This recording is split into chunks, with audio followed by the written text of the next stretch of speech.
छोलिया हो या लोबिया, सफेद चने या काले चने, सब कुछ मजेदार बने। अमेरिकी राष्ट्रपति ट्रंप के साथ बैठक के बाद ज़ेलेंस्की ने कहा पुतिन के साथ द्विपक्षीय बैठक के लिए तैयार, किसी भी फॉर्मेट में मीटिंग के लिए तैयार हैं। मेरे और पुतिन की बैठक के बाद त्रिपक्षीय बैठक, इलाकों की अदला बदली का मुद्दा मेरे और पुतिन के बीच रहेगा। तो देखा आपने, ज़ेलेंस्की ने कहा कि अभी तो बायलैटरल बातचीत हो और आगे हम देखेंगे स्थितियां बदलेंगी तो ट्राइलैटरल त्रिपक्षीय बातचीत भी होगी। और यूक्रेन ने रूस की शर्तों को भी खारिज कर दिया। ब्रिटिश अखबार फाइनेंशियल टाइम्स के यूक्रेन ने कहा कि क्या कहा, आइए देखते हैं। ज़ेलेंस्की अड़े हुए हैं और शर्त जो पुतिन की है उस पर अभी भी वो ना कह रहे हैं, ना मंजूर है रूस की शर्तें, ये ज़ेलेंस्की कह रहे हैं। डोनबास से यूक्रेन सेना नहीं हटाएगा, रूसी कब्जे वाले इलाकों को मान्यता हम नहीं देंगे। डोनेट्स्क लुहांस्क पर रूस का कंट्रोल मंजूर नहीं है। किसी भी शांति समझौते से पहले सीज फायर जरूरी है और विदेशों में $300 बिलियन की रूसी संपत्ति को जब्त किया जाए। और इसी के साथ रूसी संपत्तियों से यूक्रेन को हुए नुकसान की भरपाई भी की जाए, ये भी कहा गया है। और रूस पर लगे प्रतिबंधों में शर्तों के साथ राहत दी जाए। भविष्य में शांति समझौतों का रूस पालन करे। तो ये कहा है ज़ेलेंस्की ने। पायने सर, ज़ेलेंस्की की पोजीशन को आप अब कैसे देखते हैं? एक समय था ओवल में आए, वो व्हाइट हाउस में आए, अकेले आए, किस तरह की तस्वीर वहां से निकली ट्रंप के साथ जो दुनिया के सामने नोकझोंक बहस हुई। इस बार पूरा यूरोप ज़ेलेंस्की के साथ मौजूद था। क्या हम समझे कि ड्यूरिंग द टाइम ज़ेलेंस्की ने भी अपनी बार्गेनिंग पोजीशन ठीक की है? कम से कम अपने पक्ष में वो यूरोप के तमाम देशों को तो लेकर खड़े ही हैं। कैसे देखेंगे आप इसे? कहीं ना कहीं ज़ेलेंस्की बीच में अटक गया है, उसको पता नहीं किस तरफ जाए। उसके ऊपर दबाव है यूरोपियन देशों से कि लड़ाई बंद नहीं होनी चाहिए। उसके ऊपर दबाव है कि वो ज़मीन ना छोड़े, लेकिन अमेरिका ने बोल दिया कि ज़मीन छोड़ना पड़ेगा। मैप भी दिखा दिया कौन सा जगह। और जो बुनियादी इशू है जिसकी वजह से ये लड़ाई शुरू हुई थी, नेटो का विस्तार, पुतिन साफ है कि वो नेटो का विस्तार बंद हो। पुतिन साफ है कि ये जहां जहां रशिया अपना वो ज़मीन ले लिया है वो ज़मीन वो नहीं वापस करेगा। और उसके बाद अगर ये जो सिक्योरिटी गारंटी अगर दिया जाता है तो अमेरिका देगा, नेटो इसमें इन्वॉल्व नहीं होगा। तो ये जो सीज फायर वाला बात अभी हो रहा है ना, ये इसीलिए हो रहा है क्योंकि पुतिन नेटो के ऊपर भारी पड़ गया है।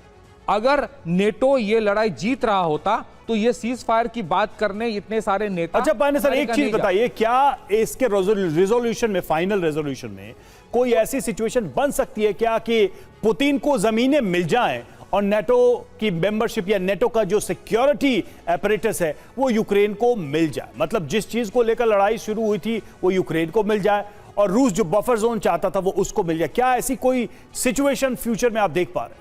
हो सकता है, लेकिन सबसे बड़ी प्रॉब्लम यही है कि नेटो जो है वो कोल्ड वॉर के टाइम शुरू हुआ था। अब कोल्ड वॉर खत्म हो गया, 30 साल होने को चले, लेकिन नेटो का विस्तार, नेटो को खत्म करना दूर की बात, उसको विस्तार शुरू चलता रहा। रशिया का यही प्रॉब्लम है। रशिया हमेशा बोलता है कि अगर मैं कनाडा में अपना मिलिट्री बेस करूं तो अमेरिका क्या करेगा। तो इसी वजह से, इसी तरह से अगर नेटो अपना विस्तार जारी रखे, अगर यूक्रेन में अपना मिलिट्री बेस नेटो कर दे तो 15 मिनट में नहीं लगेगा मॉस्को पहुंचने में। तो ये इशू है, देखना है कि इसको सॉर्ट आउट कैसे करे। लेकिन ज़ेलेंस्की अगर जमीन छोड़ दे तो पॉलिटिकली उसके लिए सुइसाइडल हो जाएगा। नेटो अगर मान ले कि वो जमीन रशिया को दिया जाएगा तो नेटो को कोई मानेगा नहीं कल से।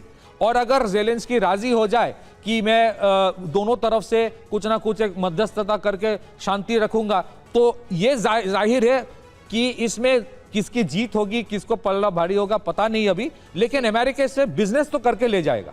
$50 बिलियन का बिजनेस का वो तो कंफर्म्ड है कि बिजनेस ट्रंप करेगा। और इससे जुड़े वो बयान भी दे चुके हैं, डील मेकर खुद को उन्होंने बताया था। और कल जिस तरीके से उन्होंने बातचीत की, ऐसा लग रहा था, पहले पुतिन से भी बात की और उसके बाद ज़ेलेंस्की से बात की, तो ऐसा लग रहा था दोनों पार्टीज को बैलेंस बनाने की वो कोशिश कर रहे थे, जिस कोशिश में वो शुरुआत से लगे हुए हैं। इस बीच एक और बड़ी खबर, ट्रंप के साथ मीटिंग में यूक्रेन का नक्शा लगा था। एक पिक्चर भी इससे जुड़ी सामने आई है। मैप में रूसी कब्जे वाले इलाके उस पिक्चर में दिखाए गए हैं और नक्शे को लेकर ज़ेलेंस्की ने बड़ा बयान दिया है। ये तस्वीर आप टीवी स्क्रीन पर देख रहे हैं, ये वही तस्वीर है जो मैप वहां पर लगाया गया था। रूसी कब्जे वाले इलाके इसमें पोर्ट्रे किए गए हैं और ये तस्वीर जरा देखिए, डोनाल्ड ट्रंप के साथ ज़ेलेंस्की खड़े हुए हैं। इस पर बड़ा बयान, रूसी कब्जे वाले इलाकों को छुड़ाएंगे, ज़ेलेंस्की ने कहा है। एक तरफ पुतिन अपनी शर्तें रख चुके हैं और वो बता चुके हैं कि 3 मेन शर्तें उनकी खास तौर पर क्या है, और दूसरी ओर ज़ेलेंस्की का बयान। ओवल ऑफिस में यूक्रेन का मैप क्यों लगाया गया? ओवल ऑफिस में जो पिक्चर आप देख रहे हैं, मैप पर रूसी कब्जे वाले इलाके को दिखाया गया, दर्शाया गया। यूक्रेन के पूर्वी इलाके पर रूसी कब्जे को इधर दिखाया गया है। ज़ेलेंस्की चाहते हैं कि रूस इन इलाकों से कब्जा हटा ले। रूस पर इलाकों से कब्जा छोड़ने को तैयार नहीं है ज़ेलेंस्की, और ट्रंप ज़ेलेंस्की पर समझौते के लिए दबाव डालेंगे। इसको लेकर पहले भी डोनाल्ड ट्रंप की तरफ से फोन पर बातचीत हो चुकी है और पुतिन ने जो मुद्दे उठाए थे उन्होंने वहां पर उस मुद्दे को ट्रांसफर किया था, ज़ेलेंस्की तक बात पहुंचाई थी। इससे बात सर, ये इतना आसान नहीं होगा। एक तरफ जहां ज़ेलेंस्की कह रहे हैं कि आप जो तस्वीरें दिखा रहे हैं, थैंक यू सो मच, यही तो वो हिस्सा है, वही इलाके हैं जो हमें वापस चाहिए। और पुतिन इससे पहले ही साफ कर चुके हैं, दावा कर चुके हैं कि कुछ ऐसे रीजन है जो वो बिल्कुल नहीं देने वाले हैं, खासतौर पर डोनबास। हाँ से बात सर, देखो, ये सच्चाई है कि जो 4 इलाके जीत लिया रूस ने, वो डोनबास का, डोनेत्स्क, लुहांस्क है, जापोरिजिया, खारासन है, कि अभी पलड़ा भारी पुतिन का है। पुतिन धीरे धीरे और इलाके जीतता जा रहा है जिस जैसे जैसे लड़ाई बढ़ती है। क्या यूक्रेन ये दोबारा जीत सकता है? उसको अगर हथियार नाटो और अमेरिका देता रहे, ये नामुमकिन है।